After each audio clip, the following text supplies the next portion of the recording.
The promise that the governor of Homa Bay, Honorable Wanga, gave to the people of Homa Bay. I am just curious, how far is the government of Homa Bay with the pledges she gave to the people of Homa Bay, which ranges from health, education, agriculture, governance, jobs, so on and so forth. On health, it was on a Friday during a summit that brought together health workers from public health facilities in all 8 sub-counties in Homa Bay. There the government was with his running mate, I mean, Oyugi Magwanga. She pledged to employ health workers currently working on contract. Currently, I mean on that at that moment. Echoing the viewpoint that they are going to pay salaries and remit stationary reductions promptly. She also committed to giving a stipend to community health volunteers. She as well committed to improving the working conditions of health workers, honoring the collective bargaining agreements, and ensuring an adequate supply of medical supplies in all health facilities.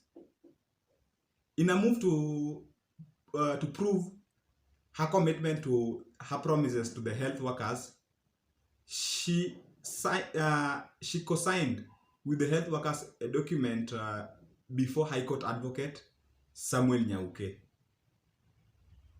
This was a clear indication that she had that political goodwill. On agriculture, she pledged to modernize agriculture. She promised to subsidize farm inputs to farmers from the county, promoting modern farming among the youth and provision of an open market for the farm produce. So, sweet potato farming on the traditional grounds of their production was also a priority during her campaigns. She suggested that the sweet potato farming would address malnutrition and food security in the county.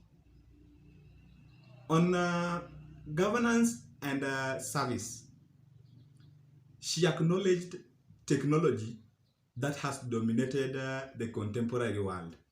She therefore vowed to incorporate it in the service delivered to the people of Homa Bay. She was to digitize service delivery and improve accountability in the county offices, which had dissipated long time ago during the previous regime. She also promised to bring county administrative services to every ward and fight corruption in the county public service board, which she alleged to impede the county's progress. On jobs, because jobs is a national problem. It captures all the county. In fact, it is a world. It's a world problem, if I may say. Youth and women were the center of her leadership, according to her. She was disappointed by the state of unemployment among youths in the county, and she therefore promised to create employment opportunities for the youth and women, especially in the agricultural sector, which, with the right lines, I suppose it was not possible to employ all of them. She subsequently pledged to support small and medium enterprises and cooperatives so that people could be empowered to employ themselves and employ others as well.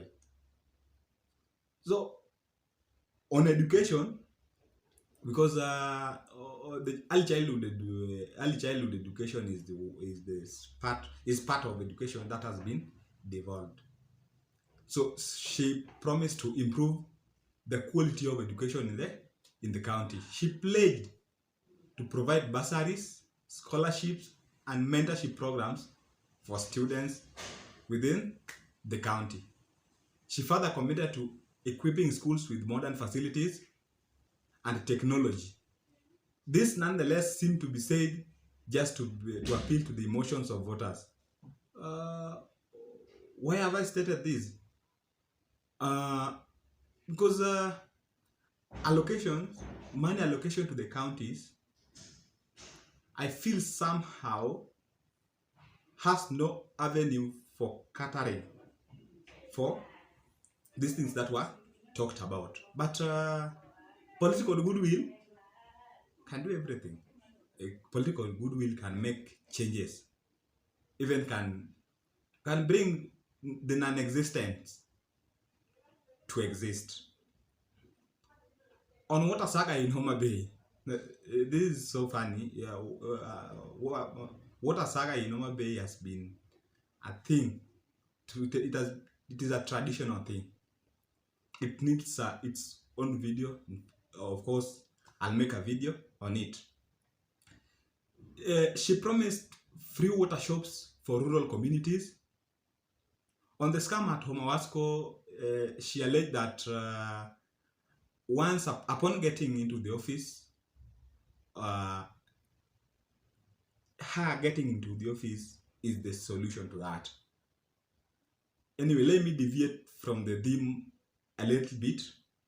Homawasco is in the previous administration was a pure joke to the inhabitants and a gold mine to the employees, I presume.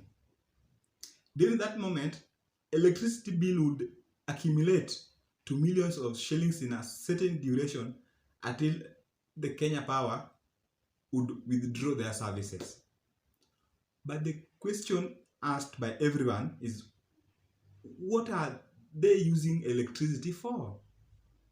Because it used to take up to 3 months before they pump the treated water through their lines. And ironically, that shouldn't be even something of irony too. That should not be something of an irony to us, how we know the leadership, the kind of leaders we have. The management of these offices were the same people who owned water kiosks and tankers labeled clean water. So tell me, when will water be available where their business is at stake? Do you think, what logical reasons would you give to that? Even if the government will chip in to pay, then for some time you will hear that they owe Kenya Power more money. They were known to only pump water whenever there is heavy rain and had nothing to do with water. It is funny, right? Yes, they've accumulated a lot of water. They know nowhere to take it. What will they do? They now pump it.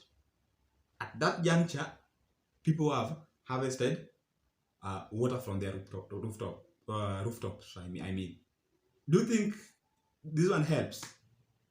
So, back to the topic.